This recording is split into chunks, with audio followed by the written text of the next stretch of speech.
Oke, masih di Mata Empat. Nah, Mata Empat nih kali ini kedatangan wajah baru, anggota DPRD Kota Bekasi, Rizky Topananda. Ya. Simamora. Oh enggak ya? Oh enggak. Sehat Bang Rizky? Alhamdulillah. Sehat ya. Alhamdulillah. Sudah lama kita nggak jumpa. Oh, sudah lama dulu masih ketua partai. Ya. Proses dan akhirnya bas jebol ya kan. Luar Apa yang biasa jebol? pergelakan sang ketua muda kita kan. Partai Kebangkitan Bangsa. Mata Empat Ngulik.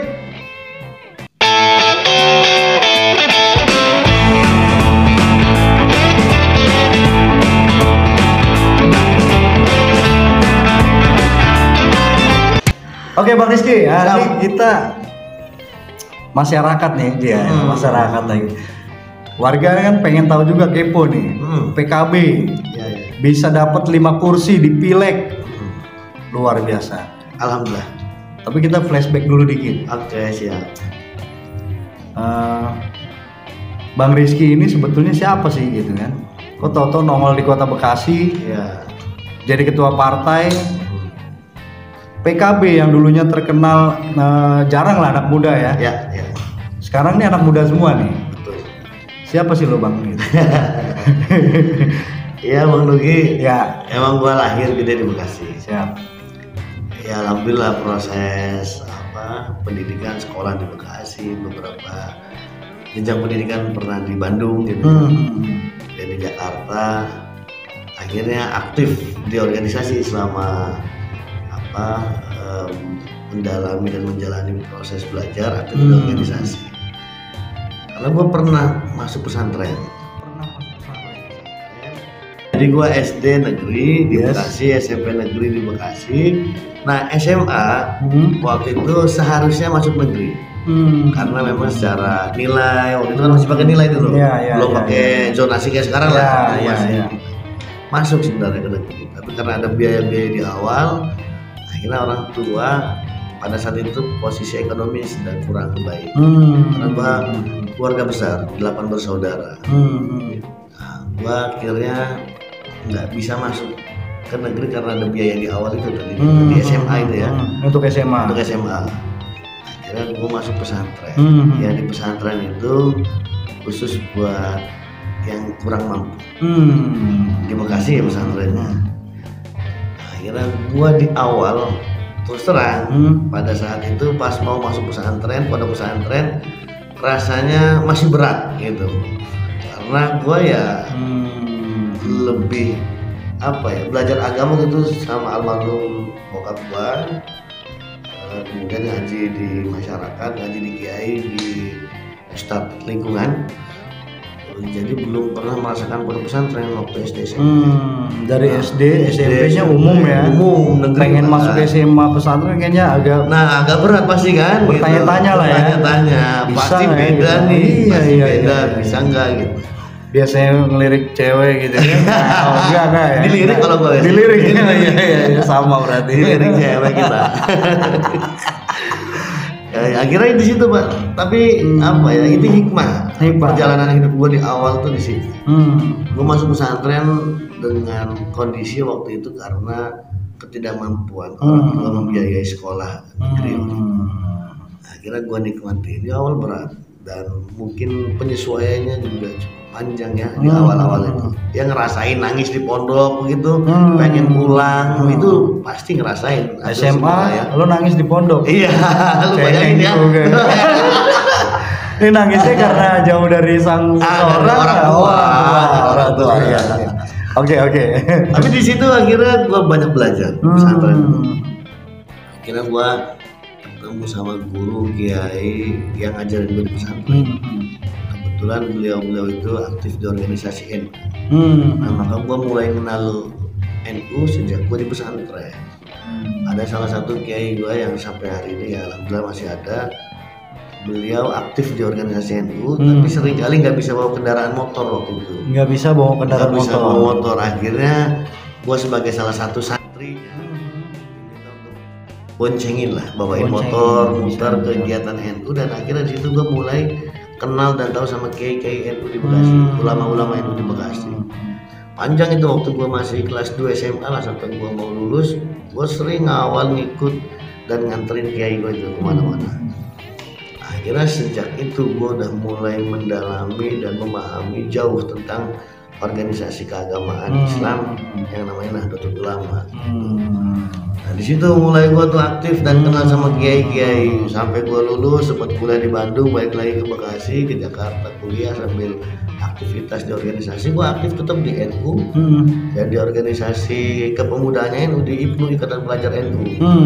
Nah disitulah mulai gue belajar dan berjejaring di kota Bekasi. Tentu didasari dari ketika pas pesantren gue diajarin tentang ilmu organisasi dan politik. Bahkan kalau mungkin kiai, ustadz, ulama di pesantren itu kadang bisa membaca atau bisa menyesuaikan. Ini bocah nanti kayak gimana gitu kan. Jadi langsung dibaca ya. Di pesantren malah ngaji kita tetap ngaji kita. Lalu ketika di luar jadwal ngaji sering diajak ngobrol diskusi sama kiai, malah diajak ngobrolnya tentang organisasi dan politik. Gitu. Nah maka pelan-pelan dah di situ gue mulai belajar. Itu masih di pondok itu? Masih di pondok. Tapi pada akhirnya hari ini tuh menjadi bekal. Ketika gue hari ini bisa sampai sejauh ini, diberi amanah ketua partai, diberi amanah di DPRD sebagai ketua, itu bekal awalnya pas gue di pesantren dikasih ilmu organisasi dan politik itu sama itu lebih diajarin strategi politiknya, hasilnya atau manfaatnya, Bang? Ini uniknya betul. Jadi pas diskusi itu mulai dari sejarah. Jadi kan kalau ngobrolin perjalanan organisasi dan politik bahkan kenegaraan itu belajar dari sejarah. Sejarah sebelum kemerdekaan, sejarah sudah merdeka, Orde Baru, Orde Lama sampai reformasi. Itu gua dikasih prolog-prolog itu. Meski bukan dalam sesi sekali ngobrol ya, tapi dalam proses panjang. Kan kadangkala hampir sama nih proses itu karena suka terulang. Dulu ketika prosesnya seperti ini maka nanti hasilnya akan seperti ini. Itu yang sering gue bilang pada akhirnya melahirkan insting dan feeling politik. Karena proses perjalanan itu kita memahami, oh ternyata dulu begini hasilnya seperti ini, dulu seperti ini begini. Itu kadang ngasah kita dalam urusan politik. Ya termasuk pada akhirnya bicara tentang strategi, bicara tentang perjalanan ke depan itu bisa kita diskusi panjang dengan beliau. Dari situlah mulai gua akhirnya tadi ya kenal dengan organisasi NU, gua lama ngabdi di NU sampai ketika bujangan gua itu lebih banyak tidur di kantor NU dulu. Bikinin kopinya kiai lah kira-kira. Iya. Aktif di NU, terus aktif di partai, diajak kiai gue ini ke PKB. Sampai ketemu titik perjalanan akhirnya gue dikasih amanah sebagai ketua partai karena berangkat dari santri yang aktivis sebenarnya gitu. Santri aktivis akhirnya jadi ketua partai. Perjalanan gitulah kira-kira kalau nanya gue dulu perjalanannya gitulah. Ya.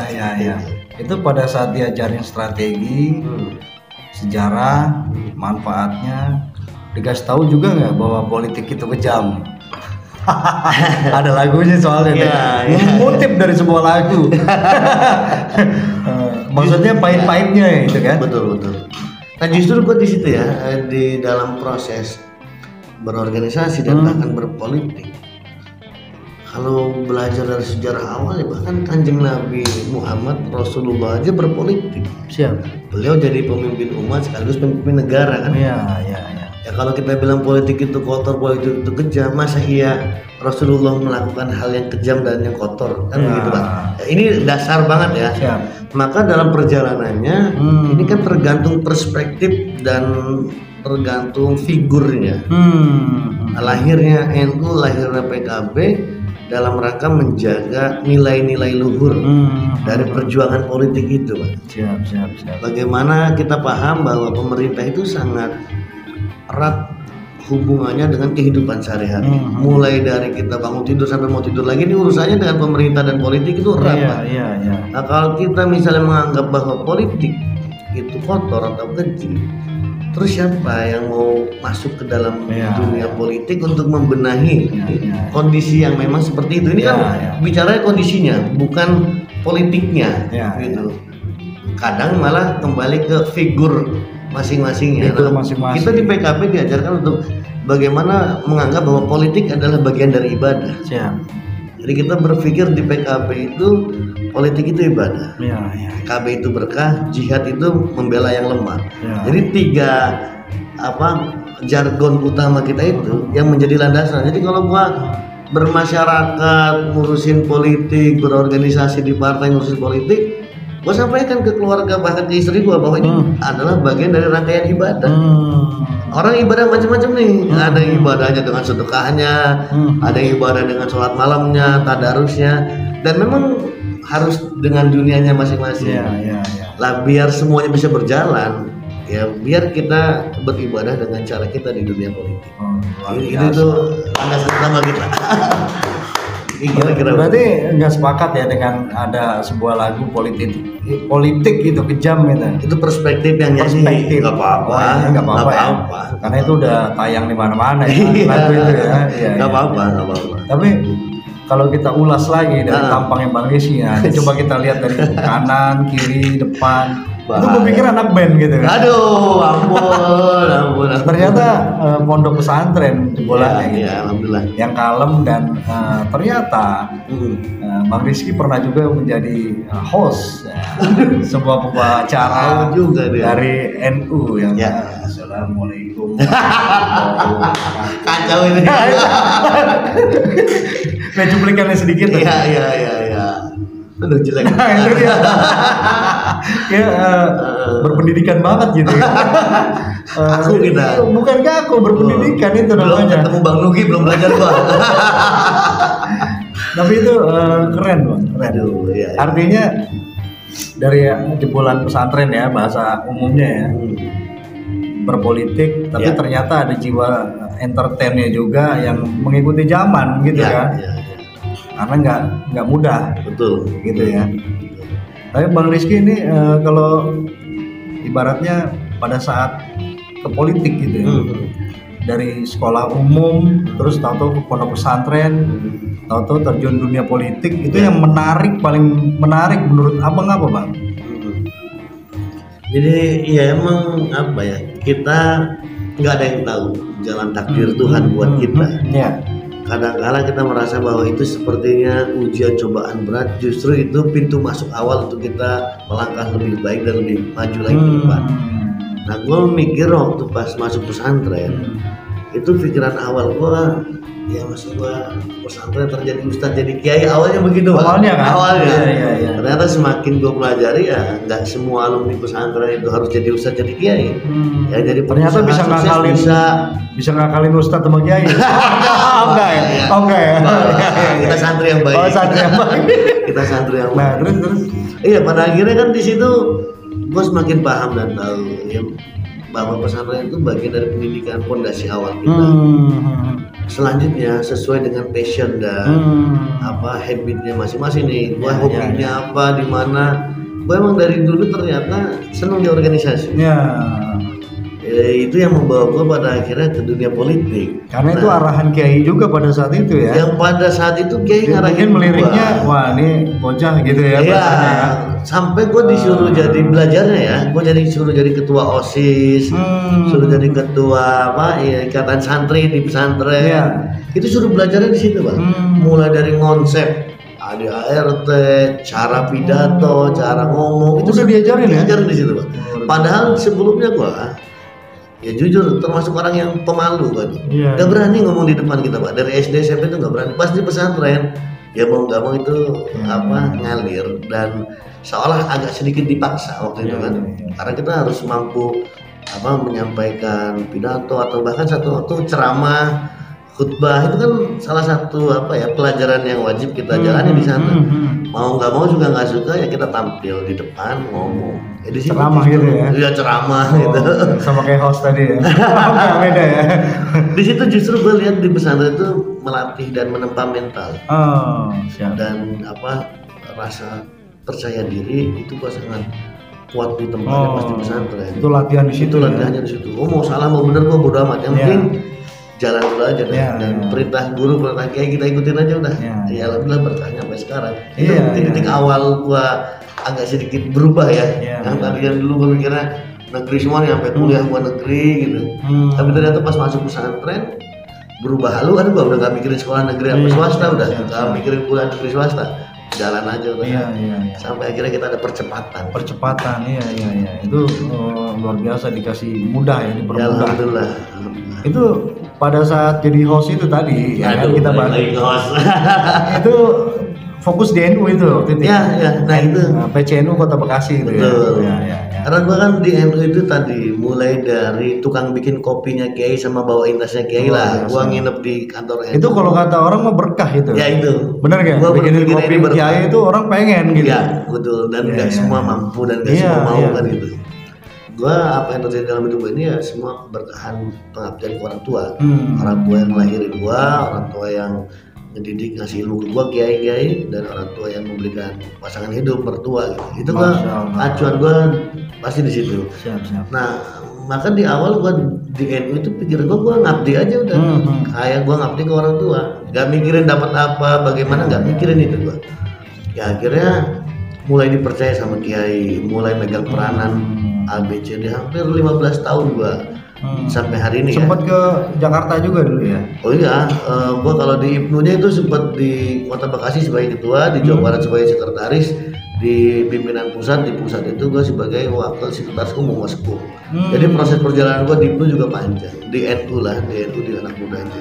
Nah, karena udah mulai dapat peranan dan kepercayaan dari kiai, ya udah gua jalanin kepercayaan itu sebagaimana mestinya.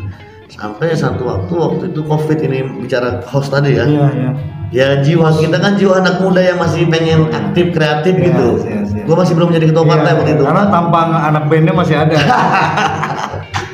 Pasnya ungu mirip-mirip band. 4 tahun lalu tuh waktu bahas COVID, kebetulan ada salah satu lembaga namanya Lembaga Ta'alif Nasr NU, LTN-NU, ketuanya teman dekat, ya, ngobrol diskusi begini. Gue udah ngisi keluangan ketika COVID udah mulai landai, kan aktivitas hampir off semua itu kan. Ya kita udah mulai berpikir kreatif lah biar ada ngisi kesibukan kegiatan, terutama waktu itu di bulan Ramadan sih kedua. Udah akhirnya tercetuslah podcast itu, gue suruh jadi hostnya. Gue bilang gue nggak biasa ini dan nggak bisa. Udah nggak apa-apa, jalan aja kita gitu. Nah itu latihannya gimana itu bang? Kok bisa jadi host kan? Ya belum ada pelajaran itu kan? Nggak ada emang pelajaran, cuman basic kita emang seneng belajar lah ya. Terus ya seneng juga waktu itu melihat beberapa podcaster yang udah jalan di sela-sela ngisi waktu di masa COVID itu kan ya, karena senengnya kita nonton YouTube aja. Para podcaster kan membahas hal-hal tertentu gitu. Ya paling belajarnya otodidak begitu aja gua tuh, nggak ada belajar kursus sama nggak ada itu. Tapi nggak tahu tiba-tiba ya emang nggak banyak ya sesi atau episodenya nggak banyak. Karena niat awal ngisi kekosongan aja waktu itu. Narasumbernya nggak main-main, kiai-kiai kan gua juga sungkan juga itu. Tapi alhamdulillah dari beberapa nggak bisa sembarangan itu. Nggak bisa. Penyesuaian ngobrolnya apa itu nggak gampang lah. Nah, akhirnya ada salah satu episode 2-3 episode yang ternyata di satu waktu baru sempat meledak gitu. Karena ada case-nya hampir sama waktu itu. Itu sempat viral juga. Isu-isu viral itu ya. Viral. Ya menikmati aja sebenarnya, ngisi kekosongan doang. Iya. Gitu. Terus akhirnya jadi ketua NU gimana tuh? Sebelumnya PKB kan jarang yang muda nih. Atau jadi ketua, cepet banget itu prosesnya kan? Iya. Nah, padahal sebenarnya NU dan PKB itu kan menjadi satu kesatuan dalam konteks historis sejarah. Pasca reformasi NU melalui PBNU-nya, pengurus besar Nahdlatul Ulama itu resmi rapat pleno melahirkan tim itu akhirnya melahirkan PKB. Maka PKB lahir dari NU untuk bangsa dan negara. Jadi yang lahirin NU tapi oleh NU diserahkan untuk pengabdian ke bangsa dan negara. Jadi semua anak bangsa, lintas agama, lintas ras, suku dan lain sebagainya berhak untuk masuk dan berjuang bersama melalui PKB untuk bangsa dan negara. Nah, awal kan di situ. Nah, maka ketika gua aktif di NU, irisan dengan PKB itu sangat dekat dan erat. Sampai satu waktu kita dipercaya untuk menjalankan tugas-tugas organisasi, akhirnya tugas-tugas kepartaian. Itu mulai awal itu ya dikasih tugas aja, coba kerjain ini, coba bikin kegiatan ini, ya kita ngalir jalan sampai ketemu sama beberapa orang yang punya kebijakan di DPP PKB, punya kebijakan di DPW PKB gitu. Itulah mulai mereka akhirnya percaya. Ya kan bicara di politik tuh bagi gue tuh bicaranya trust aja, bicara kepercayaan dan keyakinan juga. Dan keyakinan karena mungkin dia juga menilai, para elit-elit ini kan menilai selama kenal sama kita, dikasih tugas, dikasih perintah, dikasih amanah, bisa dipercaya kan bocah kan gitu kira-kira. Paling penting satu, kopinya enak kata dia. Ya nggak, bikinan kopinya enak. Kopinya enak gitu ya. Iya, nggak sembarangan tuh ilmunya. Iya, artinya ada tes case. Ada tes case-nya. Siap. Nah disitulah mungkin pada akhirnya bisa punya kepercayaan dari elit-elit NU maupun elit partai. Sampai selesai muktamar NU muktamar PKB di Bali yang 2019, ada peraturan baru dari PKB yang pada saat itu salah satu peraturan barunya kepengurusan PKB di tingkat provinsi yang sebelumnya biasanya pemilihannya itu beda-beda tahun, ini disamaratakan. Berikut juga dengan kepengurusan di DPC di tingkat kota kabupaten yang tadinya beda-beda, misalnya kota Bekasi sekarang, kota lain besok, tahun besoknya lagi, kan itu beda-beda. Nah dari hasil muktamar itu yang di Bali, muktamar PKB di Bali 2019 itu diseragamkan semua. Nah serentak itu langsung diseragamkan semua. Nah di momentum itulah akhirnya gue diberikan amanah tahun 2021 bulan Maret gue ingat. Nah di situ akhirnya semua sebenarnya bukan cuma kota Bekasi, se-Jawa Barat, bahkan se-Indonesia Raya lah gitu. Itu serentak di tahun itu di 2021. Pergantian lah ya. Pergantian struktur semuanya. Memang ada beberapa kota kabupaten yang sebenarnya belum habis nih, habisnya masih tahun depan atau tahun depannya lagi. Tapi karena ada kebijakan ini sesuai ADART maka diseragamkan semua. Nah disitulah gua pertama kali didorong untuk menjadi ketua. Dan di sini juga PKB melakukan proses regenerasi organisasi dengan cara yang arif dan bijak. Sebelumnya kan kadang cara nentuin atau cara memilih siapa ketua PKB Kota Bekasi misalnya, itu tergantung ketua PAC atau kecamatan milih siapa. Nah, dulu kan sebelumnya begitu kan. Betul. Nah kalau hari ini nggak kayak gitu, karena kalau begitu riskan dan rawan konflik internal.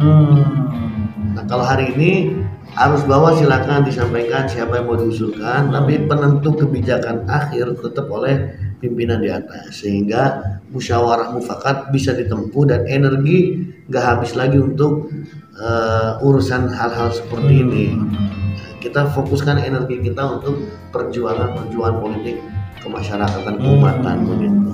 Nah begitu kira-kira prosesnya lah lumayan. Sampai pada akhirnya tembus 5 kursi. Nah, itu strateginya.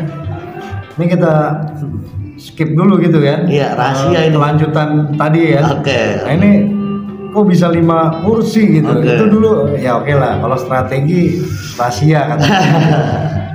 Boleh di-spill dikit-dikit lah. Tapi apa yang ada di benak ketua pada saat itu? Berarti yang keberapa tuh? Pertama kali berarti kan? Apanya nih? Pileg ya. Oh iya, pertama kali menjadi ketua partai gitu kan. PKB itu kan pertama kali. Itu ada apa yang di pikiran ketua dan tim ya? Iya. Apa sih targetnya dan kesulitan apa aja yang harus ditempuh lah apa gitu? Kok bisa tembus langsung ini sampai gimana lah gitu? Takdir ini kayaknya. Biasa udah kalau udah ngomong takdir udah gak ada jawaban ya. Bener. Gimana gitu? Iya memang ini ya, meskipun tadi gue berangkat untuk menghadapi momentum Pileg sebagai ketua partai baru 2024 ini, tapi di 2019 maupun tahun-tahun politik sebelumnya sudah banyak belajar lah. Banyak belajar dalam arti gak mesti harus jadi kontestan calegnya. Gue waktu itu jadi tim sukses, jadi ya tim lapangan segala macam udah pernah ngalamin semua. Sehingga satu waktu kita di posisi ketua sebagai ketua partai, ya kita bisa paham kondisi di lapangan. Kalau punya tim harus bagaimana merawatnya, harus bagaimana treatment kerjanya gitu-gitu. Itu kan kita bisa punya pengalaman di situ. Nah maka ketika gue di 2021 dapat amanah sebagai ketua partai, gue sejak awal sudah berdoa sekaligus berikhtiar dan sekaligus sering menyampaikan dalam banyak forum baik internal maupun eksternal bahwa PKB punya target 1 dapil 1 kursi. Nah kita pernah dengar dan sering pasti kita tahu ucapan bahwa ucapan bagian dari doa, yaitu yang jadi kekuatan juga. Kita harus yakin dulu, walaupun pasti orang mikirnya nggak mungkin begitu. PKB sejarahnya memang nggak pernah punya kursi banyak begitu di Bekasi gitu kan. Itu yang beredar ya. Iya, cuman kan kita anak muda Pak. Iya. Anak muda itu kalau terlalu hanyut dengan buayan sejarah masa lalu, nggak akan maju dan nggak akan ada lompatan-lompatan besar kita. Maka gue sering sambil bercanda tapi sambil juga gue sampaikan di forum. Kita anak-anak muda itu sudah terbiasa dipandang bahwa seolah kerja kita bercanda tapi hasilnya serius. Gitu. Kerja sambil main-main kita, sambil main game, sambil main apa gitu kan, kerjanya santai sambil bergurau, tapi hasilnya serius Pak. Dan kita itu ya selalu menyampaikan juga ya bahwa kita mungkin dianggapnya main-main tapi hasilnya nggak main-main. Kerja dianggapnya bercanda tapi hasilnya serius. Kerjanya seolah main-main tapi hasilnya nggak main-main. Luar biasa. Gue sampaikan gitu. Ini malah gue sampaikan di forum resmi tuh waktu itu di musyawarah kerja cabang Mukercap yang waktu itu undang partai-partai lain. Gue sampaikan di forum itu gitu. Ya orang mikirnya mungkin ya itu hanya ucapan biasa, tapi teori, soalnya teori. Tapi kita buktikan Pak, anak muda memang begitu gitu. Luar biasa. Meskipun kalau jadi host, Oke. Itu luar biasa. Itu di spill dulu lah ya. Iya. Karena itu strategi rahasia katanya kan. Mungkin 2029 dipakai lagi kan. Luar biasa. Dan ini di belakang ini ada peran siapa aja Bang yang yang bisa seperti itu, bisa tembus 5 dapil ini. 5 dapil terisi semua. Iya, 5 dapil terisi peran semua. Tuhan yang Maha Esa. Masya Allah. Takbir. Ini peran Allah yang utama kan? Iya. Tapi prakteknya di lapangan pasti ada wasilahnya, ada perantaranya. Tuhan tidak akan merubah satu kaum kalau kaum itu tidak berikhtiar merubahnya sendiri kan gitu. Iya, maka kita harus mengikuti rule-nya Tuhan. Kalau kita mau berubah ya harus merubah diri kita dan orang-orang sekitar kita. Maka tadi gua sepakat kalau bicara hari ini PKB dapat 5 kursi DPR RI yang sebelumnya belum pernah ada, sekarang ada, provinsi masih tetap dapat kursi kita. Ini pasti ada peranan serta orang-orang yang bergerak di dalam perjuangan ini. Maka gue sering menyampaikan itu, pertama tentu peranan ketua umum kita Gus Muhaimin Iskandar dalam menentukan momentum pilpres. Ketua kita ini canggih Pak. Canggih sekali. Pengaruh banget ya. Pengaruh sekali. Yang pada akhirnya terbentuk paslon Anies Muhaimin. Ya kita menganggap ini bagian dari kecanggihan ketua umum kita Gus Muhaimin Iskandar. Ya dengan segala macam dinamika dan perjalanannya. Sampai pada akhirnya kita bisa punya calon wakil presiden yang itu ketua umum kita. Pada akhirnya membuat semangat kita sebagai kader-kadernya di bawah berjuangnya maksimal. Berjuang maksimal. Terlebih mungkin kita merasakan animo pendukung Anies Muhaimin itu di Pilpres kemarin di Bekasi itu cukup tinggi kan sebenarnya. Sehingga ini juga mempermudah proses kerja politik kita di sebenarnya tuh kedengeran tadi sebenarnya jadi ya proses dinamikanya begitulah. Oke, lanjut. Sebenarnya begitu memang. Tapi hasilnya sebenarnya bagaimana hasilnya bagaimana itu begitulah. Balik ke politik itu bagian perjalanan politik itu. Perjalanan politik dan pembelajaran buat kita. Ya, Ya kita ngerasain soalnya siap. ketika kita bawa paslon Pilpres Amin itu animo masyarakat di Bekasi untuk kota Bekasi ya, untuk kota Bekasi itu luar biasa.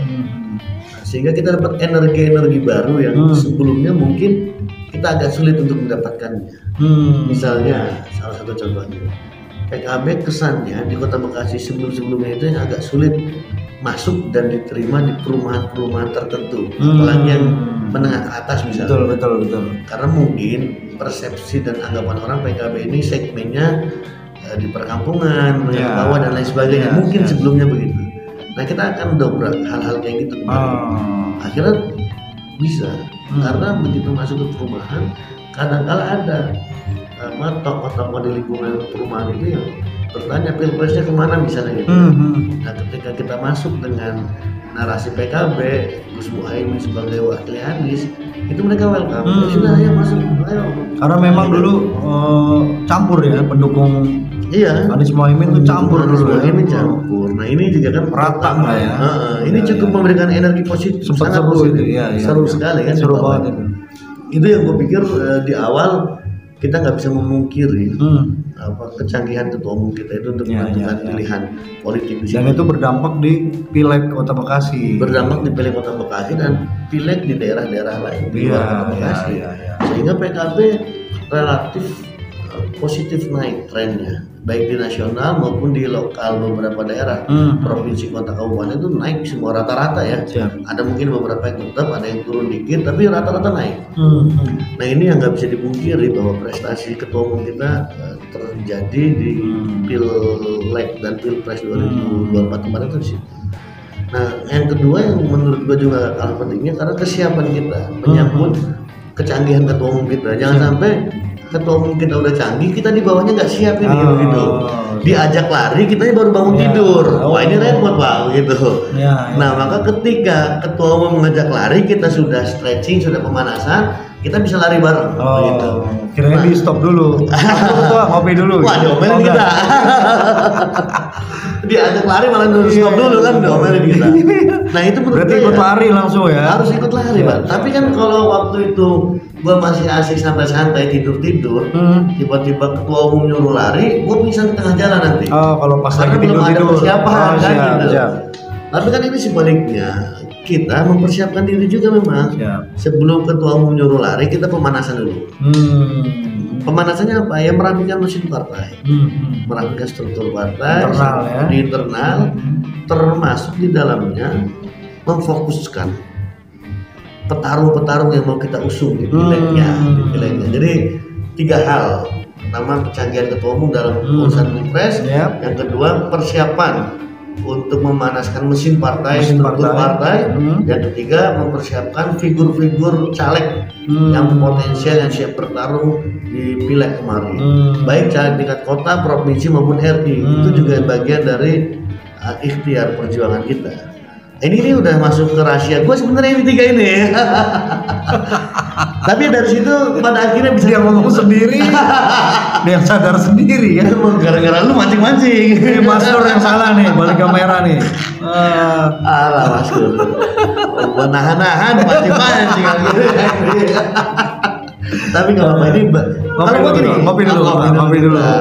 Kita nggak nyuruh ngopi ketua umum nggak. Tapi satu Bang Nugi, kalau gue punya satu keyakinan, terutama di politik ya, dan di beberapa urusan lain gue punya keyakinan gini. Ini bagian dari analisa gue ya, bisa benar bisa salah. Kita itu di politik kan bersama kayak koki sebenarnya. Kayak koki, juru masak. Meskipun lu koki, gua koki, kita 3 koki misalnya, antara koki itu. dikasih resep menu yang sama. Kita mau masak satu menu makanan, misalnya mau masak rendang. Yes. Menunya sama nih rendang, terus dikasih resepnya sama. Mau bumbunya, mau dagingnya itu sama semua, airnya itu sama. Iya. Tapi kadang hasilnya beda. Karena racikan tangan itu sangat berpengaruh. Cara ngolahnya dan tangan itu kan punya sentuhan itu punya pengaruh rasa gitu. Iya. Nah, dia udah cuci tangan atau belum? Iya, ditambah kan ada ini ya, ada apa namanya? Ya semacam bawaan bahwa dia kalau masak itu selalu enak gitu. Itu kan selalu ada kayak gitu. Nah, gue pun sama, punya pemikiran yang sama, di politik pun begitu. Lu punya rumus yang sama gua, tapi sentuhannya beda, hasilnya beda ini pasti. Jadi kalau bab-bab kayak tadi yang gue bilang 3 poin salah satunya itu karena ketua umum, karena persiapan mesin partai dan caleg segala macam. Teman-teman yang lain mau melakukan ini pun gak ada masalah, tapi saya punya keyakinan racikannya beda, hasilnya beda. Sentuhan tangannya beda. Hasilnya beda. Karena di politik nggak selalu bicara data, tapi feeling dan insting politik itu sangat berpengaruh di sini. Nah, ini yang nggak bisa didapetin dengan coba-coba, tapi dengan proses panjang. Kalau menurut gua gitu ya. Ini menurut gua bisa jadi benar, bisa jadi salah. Jadi ada ilmu yang dalam di situ ya. Berdasarkan pengalaman, berdasarkan feeling dan insting. Termasuk kalau berpikir, sering ini gue ngerasain kalau semesta sudah memanggil, pada akhirnya semesta akan mendukung begitu. Semesta ini memanggil, pada akhirnya semesta mendukung. Misalnya semesta emang udah pada waktunya PKPD Bekasi ini bangkit dan punya kursi banyak, pada akhirnya rangkaian dukungan dari semesta alam ini mendukung juga. Tiba-tiba ketum kita belok ke Anies, tiba-tiba mesin partai ini disupport untuk bergerak segala macam, caleg-caleg juga cukup potensial. Ini kan bagian dari semesta mendukung. Rancangan juga ya. Rancangan alam gitu. Berkat ikhtiar kita. Ini urusannya sama semesta. Kalau gue sih siap. Takdir. Balik lagi tadi. Intinya tadi udah sempat ngomong takdir, stop. Kita penjabarannya gitu. Penjabaran takdir beginilah kira-kira. Iya. Ngopi dulu ketua. Santai. Kelihatannya nggak tegang, tapi tegang juga sih. Santai lah. Jadi grup band gimana sekarang? Grup band lagi. Salah kita. Salah ya. Nah, kalau untuk dewan nih, anggota dewan terhormat, luar biasa. Biasa aja. Siapa dewan? Siapa? Kalau untuk di dewan anggota DPRD Kalimalang nih ya, untuk Kota Bekasi ya. Lebih ke apa sorotannya? Ini kan ada komisi 1 sampai 4 nih. Ya. Apa yang menarik menurut ketua? Atau sudah ada incerannya? Apa yang akan dikawal atau diawasin gitu kan? Yang pertama ya, pandangan orang terhadap dewan itu seolah N-nya hilang. Jadi dewa. Jadi dewa, seolah jadi dewa. Jadi semacam semua persoalan seolah-olah dewan ini bisa menyelesaikan, seolah-olah begitu. Masyarakat kadang ya mungkin karena keawaman atau ketidaktahuan secara jauh terhadap fungsi dewan, fungsi legislasi, fungsi penganggaran, fungsi controlling segala macam, itu kan masyarakat belum tentu semuanya paham. Sehingga kadang urusan-urusan yang itu bukan domainnya dewan saja, itu masyarakat kadang pengen minta bantuan sama dewan misalnya. Ya kita sebagai manusia saling bantu, saling tolong itu wajib. Tapi kadang-kala itu nggak ada urusannya sebenarnya dengan kita dewan atau bukan. Nah, karena itu maka kan kita sedikit banyak harus menjelaskan ke masyarakat. Jangan sampai kita malah melakukan sesuatu yang memang bukan bagian dari tugas kita. Itu tugasnya eksekutif, ya serahkan ke eksekutif. Tugasnya legislatif, ya baru itu urusan kita. Siap. Tugasnya yudikatif, ya yudikatif yang berperan gitu. Nah ini kan sebenarnya yang perlu pemahaman dari kita sebagai dewan terpilih terhadap masyarakat, biar Ya masyarakat namanya menyampaikan keluh kesah atau permasalahannya, kita nggak apa-apa terima. Tapi kita akan kasih penjelasan dan penjabaran bahwa ibu atau bapak sebenarnya permasalahannya tuh ibu di sini, maka solusinya begini. Itu nggak ada masalah sebenarnya. Nah maka berangkat dari situ, kita alhamdulillah karena dewan ini dari PKB ada 5 orang. Akhirnya kan komisi ada 4, dewan ada 5. Maka semua komisi akan terisi oleh dewan PKB. Bahkan ada satu komisi yang lebih dari 1. Ya. Nah dengan begitu kita sepakati di internal PKB berlima bagaimana caranya berbagai macam permasalahan meskipun bukan komisinya kita bisa saling sharing dan saling support. Misalnya di dapil gua nih ada permasalahan di komisi yang bukan komisi gua. Ya gua tetap bisa minta tolong ke teman dari PKB yang di komisi itu, ini tolong di tempat gua ada permasalahan, masyarakat butuh support, butuh advokasi dalam bidang ini, lu kawal ya, itu kan bisa terjadi. Nah semangat ini yang harus gua bawa ke sana sehingga nggak ada rasa-rasa ini tugas gue itu tugas lu, nggak ada. Ini tugas kita bersama-sama. Kita perwakilan rakyat harus membawa kepentingan kesejahteraan rakyat meskipun nggak bisa 100% apa yang dimau masyarakat kita turutin kan nggak bisa. Ada keterbatasan tadi. Wewenangnya ini siapa? Eksekutif apa legislatif? Jadi bukan dewa ya? Bukan dewa yang ketika masyarakat minta tiba-tiba harus jadi selesai, ini repot kita kalau begitu. Tapi semua bisa dirasionalisasi. Maka gue sampaikan ke masyarakat khususnya di dapil gue, kita lebih mengedepankan persahabatan saja, kekeluargaan saja. Namanya sahabat, namanya keluarga, saling bantu, saling tolong itu hal yang biasa. Tinggal kalau ada urusan sesuatu yang bisa dibantu, ya nggak usah bicara buat dewan atau bukan. Sebelumnya juga gue bukan dewan, kalau gue bisa bantu dia gue bantu kan gitu. Sebelumnya juga sebelum gue dewan gue minta bantuan lu bantu gue. Siap. Ya kenapa harus proposal? Siapa yang proposal? Ini repot ini. Bukan dewan ya. Oke lanjut. Iya jadi apa? jangan terlalu sempit karena gue merasa secara apa ya? Secara pribadi ya posisi gue di dewan atau di bukan dewan, kayaknya aktivitas gua ya hampir sama. Maksudnya nggak mau ada yang spesial banget, ada yang berubah gitu nggak. Ya kita biasa aja. Di rumah gua dari sebelum gua ketua partai, sebelum gua dewan, itu seminggu sekali gua ngadain kumpul. Ya sering gua sebut apa pengajian rutin atau narihan doa bareng lah. Sebelum gua ketua partai, sebelum gua jadi dewan, gua ngaji rutin sama masyarakat. Ya alhamdulillah semakin hari semakin banyak, seminggu sekali itu. Ya sampai hari ini gue bilang itu masih tetap berjalan. Tetap ya. Justru itu sebagai wadah untuk gua bisa ketemu sama masyarakat sekitar. Yang mau ketemu ya malam Jumat kita ngaji bareng, habis ngaji kita ngobrol bareng. Ya ini yang memang nggak gampang Pak.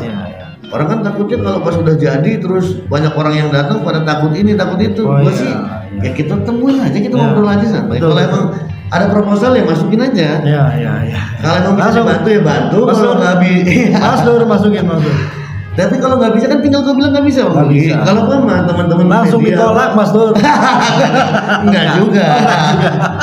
Kita apa? Ya maksudnya apa adanya. Tapi memang dewan tuh kayak istimewa gitu. Seolah memang ini fakta di lapangan ya. Iya. Anggota dewan. Nah iya. Karpet merah, enggak juga ya. Gua kadang ya karena gua masih stylenya masih kayak gini, masih sama dan santai lah. Iya. Kemarin acara 17 Agustusan. Ya gua diundang ya gua datang. Tapi beberapa tokoh di situ mungkin nggak tahu kalau gua jadi nganggapnya biasa aja gitu. Biasa aja. Begitu gua diminta ke panggung untuk sambutan segala macam. Dan kan dipanggil tuh, MC-nya dipanggil itu pada kaget kalau gua dewan gitu. Anggota DPRD Kota Bekasi. Karena ya gua maksudnya nggak juga butuh gitu-gitu. Iya. Gua sebelumnya diundang gua bisa datang. Terus diminta ngomong ya ngomong, kalau nggak ngomong juga nggak apa-apa. Ini tapi emang ini bedanya anggota dewan baru dan yang udah berapa periode, ini bedanya memang. Ya kan kalau yang masih baru tuh kayak gimana ya, semangatnya ya gitu. Agak canggung, merendah, ya malu gitu. Gitu kan. Dipanggil pengennya biasa aja, cuman waduh dewan lagi gitu kan. Kayaknya beda ya. Karena sebelumnya pasti senang dulu tuh kalau gue pribadi.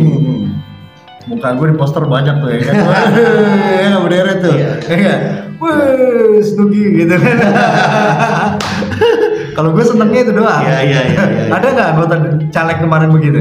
Senengnya fotonya doang. Ya. Dia nggak mikirin lolos. Nggak mikirin yang penting foto gue ada di pohon-pohon gitu. Orang pada ngeliat foto gue gitu. Tapi alhamdulillah sih, maksudnya PKB 5 kursi ini kan baru semua. Bagus ya. Bagus, terus orang baru lah ibaratnya. Iya. Baru terpilih di Dewan, meskipun di politik ya udah sama-sama punya pengalaman. Dan lengkap 5 dapil ya. Lengkap 5 dapil satu Pas banget ya. Dan apa settingan dari awal itu? Dari 6 dapil jadi 5, iya. akhirnya lu 5 semua. Itu yang gue bilang rancangan. Itu yang gue bilang semesta mendukung. Semesta mendukung. Iya kan? Luar biasa ya. Semesta kayak dipermudah ya. Iya, kayak dipermudah kan pada akhirnya. Iya. Mau yang buat skenario itu manusia siapa? Kan ada juga yang bilang itu sebenarnya gue yang ngajuin, yang ngusulin. Ada yang gitu-gitu kan. Berarti kan oke lah, lu punya skenario, lu punya cara apa. Tapi Tuhan menghendaki, semesta ini menghendaki PKB yang mendapat keberhasilan di situ. Tapi kalau gue jadi lu nih, apa baik. Tadi dikit dulu yang rencanain apa baik kan. Kayak gitu. Ada ya. Banyak. Ya kadang termasuk itu ya tadi. Berarti kalau nggak ada gua nggak jadi tuh, kalau nggak ada ini nggak bisa itu, rancangan itu dari gua itu misalnya kan gitu, biasa lah. Santai aja kalau gua mah.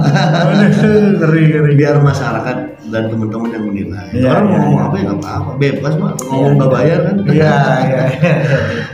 Tapi artinya nih tadi kan yang menarik di sisi politik gitu ya.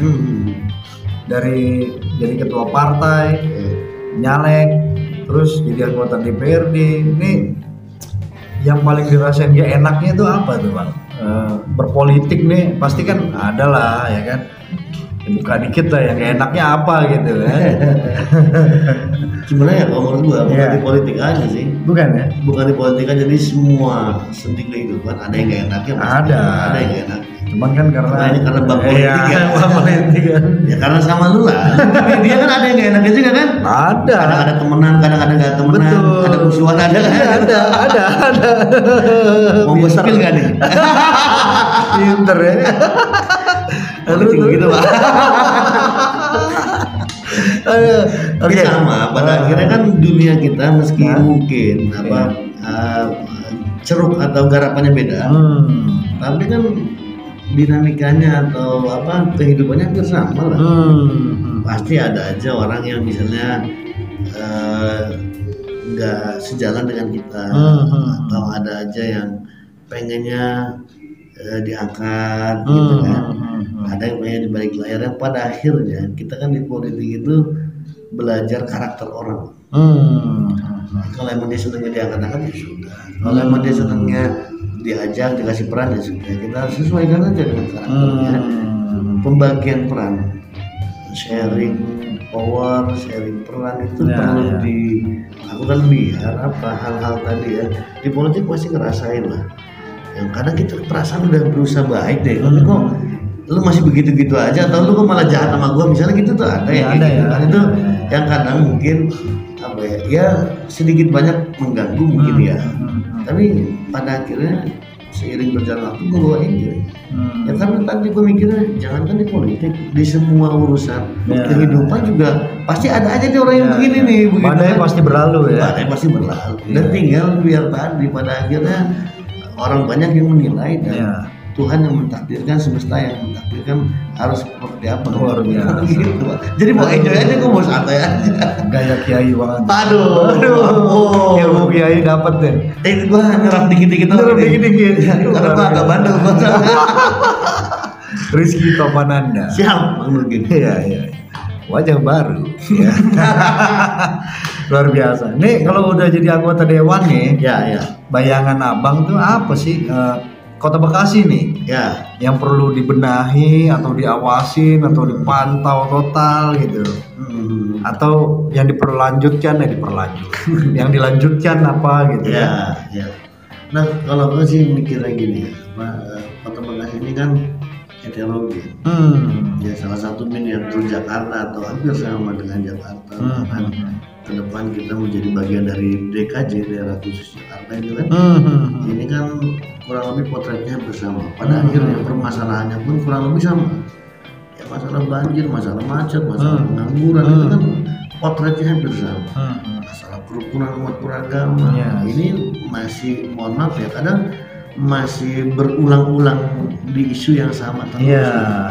Dan kemarin tuh ada isu juga di Kota Bekasi tuh ya, tentang ibadah ya. Iya kan, seolah nggak ada habisnya. Padahal itu udah jadi PR dan permasalahan yang lama sekali. Kenapa masih bisa terulang? Ini kan menjadi autokritik buat kita. Makanya ya ini terus terang, gue banyak belajar dengan para kiai di NU, melihat perbedaan. Jangankan beda agama, beda pandangan aja itu kan kita hal yang biasa. Beda suku bangsa itu hal yang biasa. Makanya yang mayoritas para ulama di NU itu mengajarkan tentang menghargai perbedaan itu di situ. Ini juga permasalahan klik buat Kota Bekasi terhadap perbedaan ini. Bagi gua pengennya itu kita jangan cuma di permukaan bahwa kita harus toleransi, kita harus menghargai segala macam. Tapi buktikan bahwa kita toleran, bahwa kita terbuka. Gua di PKB, caleg gua ada yang non muslim, pengurus partai di PKB gua ada yang non muslim. Ada ya? Ada. Dan ya mohon maaf ya, caleg gua aja ada yang, ya mohon maaf dari teman-teman yang lebih banyak bergaul sama jagoan-jagoan atau preman-preman misalnya, ada itu ya? juga ada ya? Teman ente juga kan. Ada ya, yang agak keren gitu orangnya kan, entertain banget. Jadi itu bukti bahwa gue pengennya ya kita terbuka. Iya. Gue nggak ngeliat dari fisik, gue nggak ngeliat dari agama. Jadi selagi kita masih sama-sama punya niat dan punya cara untuk melakukan kebaikan, ayo kita sama-sama berbuat kebaikan. Nah itu kan salah satu permasalahan Kota Bekasi yang harus kita beresin. Dan caranya adalah kita memberikan contoh, jangan cuma ngomong doang gitu, contohin aja. Nah, termasuk juga permasalahan-permasalahan yang lain yang gua pikir nggak bisa kita dewan itu menyelesaikan semua itu sendirian. Kita harus berdiskusi dengan dewan-dewan dari partai lain. Nggak bisa dari PKB sendiri nih, dengan partai lain. Kita harus punya satukan persepsi, satukan pandangan untuk Kota Bekasi, bukan untuk kepentingan tertentu, untuk Kota Bekasi kepentingannya. Baru kita bisa bersuara keras ke eksekutif. Untuk eksekutif kita menjalankan apa yang sudah kita sepakati bersama untuk membangun Kota Bekasi selama 5 tahun ke depan. Sesuai kebijakan ya. Sesuai kebijakan harus begitu. Kalau kalian misalnya masyarakat bergerak dewan tuh harus begini-begini, ya kalau dewannya udah menyesuaikan harapan masyarakat, tapi misalnya mentok di eksekutifnya nggak mau kan nggak bisa juga. Sekarang yang melaksanakan peranan pemerintahan kan di eksekutif. Kita legislatif kan bukan di ranah itu. Cuman bikin peraturannya, kita mengawasinya, kita menganggarkannya, yang melaksanakan eksekutif. Nah, tinggal bagaimana perpaduan antara eksekutif dengan legislatif di Kota Bekasi itu bisa senyawa, seirama untuk membangun Kota Bekasi yang lebih baik lagi ke depan, kan begitu aja. Nah, itu permasalahan itu harus kita bahas bersama, duduk bareng. Nggak bisa sendiri pribadi Rizky, sendiri partai PKB, nggak bisa. Semuanya harus bareng. Selagi kepentingannya untuk masyarakat, rakyat Kota Bekasi. Kiai aja harus diboncengin nih kan. Balik lagi situ tadi. Balik lagi kan. Nggak bisa sendiri. Akhirnya bermanfaat juga tuh dalam berdua kan. Dapat manfaat yang dapat motornya gitu kan. Jadi kenal sama kiai-kiai kan. Betul. Itu ada manfaat gitu yang kita nggak tahu. Itu mungkin. Siap. Terima kasih banyak nih Bang Rizky. Kalau gue mau korek semua kan takutnya lebih dalam kan, takut ada salah kata, salah ucap ya kan. Benar-benar dia nih. Bisa banget tahu itu dia nih. Host paling berpendidikan. Ampun. Luar biasa. Bang Rizky makasih banyak. Siap Bang Rizky, makasih banyak. Sukses. Amin. Dewan lancar. Amin. Bisa menjadi wakil rakyat yang amanah. Amin. Bang Rizky juga sukses lah sama dunia podcastnya atau dunia medianya. Ya kalau ada salah kata dalam diskusi kita ya dimaafkan. Oh iya. Mau dimaafkan. Tolong dimaafkan. Itu nggak gue maafin tuh. Oke, Malik, terima kasih Mata 4. Sukses selalu.